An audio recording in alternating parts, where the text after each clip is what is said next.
बताता हूं कि उत्तर प्रदेश में बीजेपी का प्रदर्शन खराब हुआ, यह सच है। किसी को नहीं यकीन था कि बीजेपी का प्रदर्शन इतना खराब हो जाएगा, लेकिन इसके पीछे कुछ कारण है, कुछ वजह है। आपको बताता हूं आखिर क्या वजह रही कि बीजेपी की सीटें यूपी में कम हुई हैं। कई वजह है, देखिए जरा। पहली वजह है उम्मीदवारों का चुनाव, यानी कैंडिडेट का सिलेक्शन। उम्मीदवारों के चयन में गलतियां हुई, कहा जा रहा है, एक्सपर्ट ये कह रहे हैं। लोगों के गुस्से के बावजूद कई लोगों को टिकट दिया गया, इसलिए बीजेपी के वोटर वोट देने नहीं निकले। गलत कैंडिडेट से कार्यकर्ताओं में भी नाराजगी थी, इसलिए कैडर कार्यकर्ताओं ने भी मन से काम नहीं किया। दूसरी वजह उत्तर प्रदेश में समाजवादी पार्टी का उम्मीदवारों का चयन, यानी बेहतर चयन था। अखिलेश ने इस बार सामाजिक समीकरण को साधा है। यादवों की बजाय दूसरी जातियों को भी ज्यादा टिकट दिया अखिलेश ने। यादवों में ज्यादातर उम्मीदवार केवल उनके परिवार के ही थे। गैर यादव कैंडिडेट जमीन पर सीधी टक्कर देते नजर आए। तीसरी वजह, बीएसपी ने भी खेल बिगाड़ दिया। बीएसपी ने बढ़ाई बीजेपी की मुश्किलें। मायावती के कैंडिडेट से इंडी को फायदा मिला। मायावती के उम्मीदवार की वजह से वोटों का बंटवारा हुआ। मुजफ्फरनगर, मेरठ, चंदौली, खीरी, घोसी में इसका असर दिखाई दिया है। मायावती के मजबूती से नहीं लड़ने का फायदा इंडी को मिला है। सीधे सीधे मायावती के वोटों का अच्छा खासा हिस्सा इंडी के पास चला गया। चौथी वजह, 400 पार के नारे से मुश्किल बढ़ी। प्रधानमंत्री नरेंद्र मोदी ने 400 पार का नारा दिया, विपक्ष ने इसे संविधान बदलने से जोड़ दिया, जिसके बाद इसे आरक्षण से भी जोड़ दिया गया। ओबीसी और दलितों तक इस बात को पहुंचाया गया, जिसके बाद ओबीसी और दलितों में इस पर शंका बढ़ गई। पांचवी वजह, बेरोजगारों की संख्या ने बढ़ाई मुश्किल। पेपर लीक और बेरोजगारी। बेरोजगारों में बार बार पेपर लीक से गुस्सा था, क्योंकि युवाओं की नौकरी की उम्र निकल रही थी। यह भी एक वजह बताई जा रही है। इस वजह से बड़ी तादाद में बेरोजगार भी नाराज थे। तो ये कुछ कारण उत्तर प्रदेश में हो सकते हैं, जिसे शायद ठीक से एड्रेस नहीं किया गया। सुनिए क्या कुछ कह रहे हैं उत्तर प्रदेश के सियासतदान। सामाजिक न्याय के लिए जो रास्ता खोला है, हमें उम्मीद है कि इसी रास्ते पे चल करके नेताजी और समाजवादियों का सपना पूरा। हमने देश की को देखते हुए, देश की परिस्थितियों को देखते हुए, राजनीतिक हालात को देखते हुए अपने पार्टी को आगे बढ़ाने का निर्णय लिया। उस निर्णय पे हम कायम हैं। एनडीए के साथ चुनाव लड़े हैं और एनडीए को ही मजबूत करेंगे। उत्तर प्रदेश की जनता ने भारतीय जनता पार्टी को एक सबक सिखाने का काम किया है। उनका अहंकार, उनकी तृष्णा को तोड़ने का काम किया कहीं ना कहीं। परिणाम जो है हमारे आशा के अनुकूल नहीं है और कोई चिंता की बात नहीं है। सरकार बन रही है। मैं पूरे प्रदेश के मतदाताओं का हृदय से आभार प्रकट करता हूं। जिस उम्मीद, विश्वास और भरोसे के साथ आपने हमेशा समाजवादियों का साथ दिया है और पार्टी के उम्मीदवार के तौर पे मुझे भी मौका दिया है, मैं कोशिश करूंगा कि आजमगढ़ के लोगों की हर भावनाओं को, हर उम्मीदों को पूरा कर सकें। बसपा का वोट बैंक ट्रांसफर हुआ है सपा को, एक इशू को लेकर के, जैसे संविधान बचाओ, एक झूठ का पुलिंदा का नारा लेकर के सपा कांग्रेस के लोग आए। इस बात को बाई इलेक्शन में भी खूब किया। अब तो चुनाव खत्म हो गया, अब संविधान सुरक्षित हो गया। एक और बड़ी चीज ये है कि सरकार के 19 मंत्री हार गए। ये जो आप चेहरे देख रहे हैं, कौशल किशोर, अर्जुन मुंडा, निरंजन ज्योति, देखिए जरा कौन कौन से वो बड़े चेहरे जो सरकार में मंत्री थे, केंद्रीय मंत्री थे, उन्हें शिकस्त हुई। 19 केंद्रीय मंत्री हारे।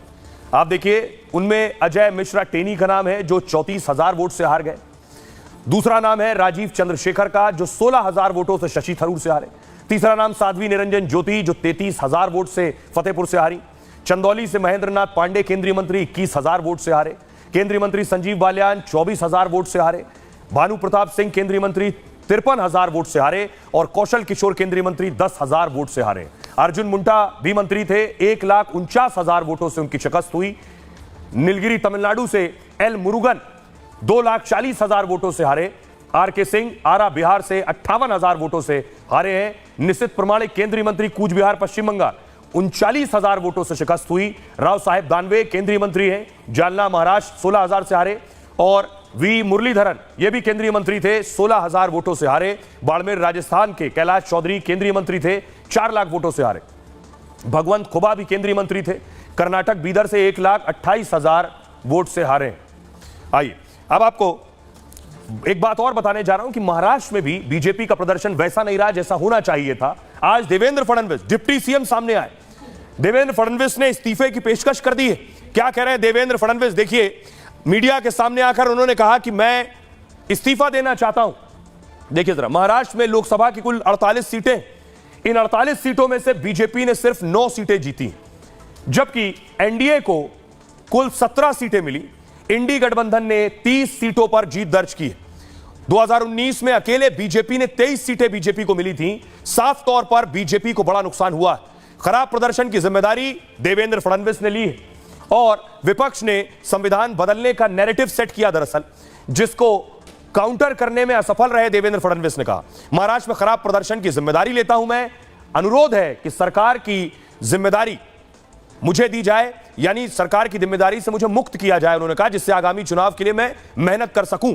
सीएम शिंदे ने फडणवीस से इस्तीफा न देने की अपील की है। आइए अब आपको सुनवाता हूं देवेंद्र फडणवीस मीडिया के सामने आकर क्या कुछ कह रहे हैं, क्यों इस्तीफा देना चाहते हैं, क्यों डिप्टी सीएम पद छोड़ना चाहते हैं, सुनिए। महाराष्ट्र में चूंकि एक प्रकार से भारतीय जनता पार्टी की सारी जिम्मेदारी महाराष्ट्र में एक लीडर के रूप में मेरे ऊपर थी, तो ये जो हमारा महाराष्ट्र में डिबैकल हुआ है या जो हमें एक प्रकार से हार मिली है, हमारी सीटें कम हुई है, इसकी पूरी जिम्मेदारी ये मेरी है। मैं इस जिम्मेदारी को स्वीकारता हूं। कहाँ कमियां रही है उसको पूरा करने की कोशिश करूंगा। मैं भागने वाला आदमी तो हूं नहीं, और जोरों से मैदान में उतरूंगा और हमारी पूरी पार्टी को साथ में लेकर हम लोग वापस नई स्ट्रैटेजी तैयार करेंगे और नई स्ट्रैटेजी तैयार करके हम लोग जनता के बीच जाएंगे। जनता का जो विश्वास है उस विश्वास को हम लोग संपादित करेंगे। अब मैं आपको बताऊं कि आखिर महाराष्ट्र में क्या हो गया, क्योंकि महाराष्ट्र में तो बीजेपी के साथ एकनाथ शिंदे भी थे, एकनाथ शिंदे के साथ साथ अजित पवार भी आ गए थे। तो वजह मैं आपको बताऊं, पहली एक किसानों की नाराजगी, महाराष्ट्र में किसानों में नाराजगी थी। बाजार में प्याज के दाम आसमान छू रहे थे, इसलिए केंद्र ने प्याज के निर्यात पर पाबंदी लगा रखी थी। निर्यात पर पाबंदी से दाम गिरे, किसानों को घाटा हुआ। देश में प्याज की सबसे बड़ी मंडी नासिक में है, एक वजह। दूसरी, उद्धव ठाकरे के लिए क्या सहानुभूति थी, शिवसेना में बगावत से जनता पसोपेश में थी। मतदाताओं ने एकनाथ शिंदे को जिम्मेदार माना, इसलिए मौका मिलते ही नाराजगी का इजहार किया। यही वजह है कि उद्धव को फायदा हुआ, शिंदे को उम्मीद से कम सीटें मिली। तीसरी वजह कि अजित पवार ने खेल बिगाड़ा, अजित पवार ने शरद पवार का साथ छोड़ा, अजित पार्टी एनडीए में शामिल हो गए और पार्टी का नाम चुनाव चिन्ह दफ्तर अजित का हो गया। अजित पवार के इस कदम का अच्छा संदेश नहीं गया। भ्रष्टाचार के दाग, अजित के आने से बीजेपी की छवि को नुकसान हुआ, क्योंकि अजित पर भ्रष्टाचार के आरोप थे। चुनाव में बीजेपी को भी इस बात का एहसास था, इसलिए अजित पवार से ज्यादा रैलियां नहीं कराई गई। ये कुछ वजह है। अब आगे बढ़ते हैं और आपको दिखाने जा रहा हूं एक और बड़ी खबर। बड़ी खबर यह है कि अमृतपाल, तस्वीर आप देख रहे हैं, अमृतपाल पंजाब में जिसने बवाल काटा, जो खालिस्तान को प्रमोट कर रहा था और आरोप थे कि वहां माहौल खराब करने की कोशिश थी। उसके बाद अमृतपाल की गिरफ्तारी हुई। अगली तस्वीर दिखाऊं मैं आपको। अमृतपाल को असम भेज दिया गया, असम के जेल में। लेकिन यह अमृतपाल चुनाव जीत गया है, यह मैं आपको बताने जा रहा हूं कि कैसे अमृतपाल चुनाव जीत गया। अमृतपाल सिंह को 4 लाख से ज्यादा वोट मिले और अमृतपाल को खालिस्तानी समर्थक माना जाता है। अभी असम के डिब्रूगढ़ जेल में बंद है। देशद्रोह जैसा संगीन आरोप लगा है। एनएसए समेत 16 मामले दर्ज हैं। पिछले साल अप्रैल में पंजाब पुलिस ने गिरफ्तार किया अमृतपाल और उसके समर्थकों ने थाने पर हमला किया। इसी केस में पुलिस अमृतपाल को तलाश कर रही थी और काफी मशक्कत के बाद पुलिस ने इसे अरेस्ट किया था। पंजाब में माहौल ना बिगड़े इसलिए इसे असम भेजा गया।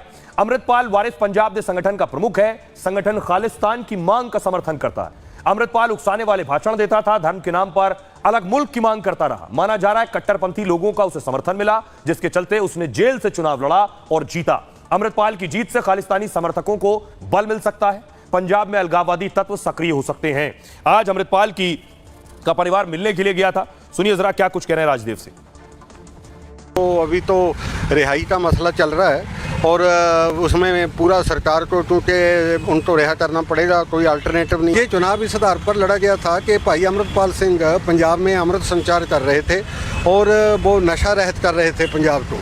तो बेईमान तरीके से जो भगवंत मान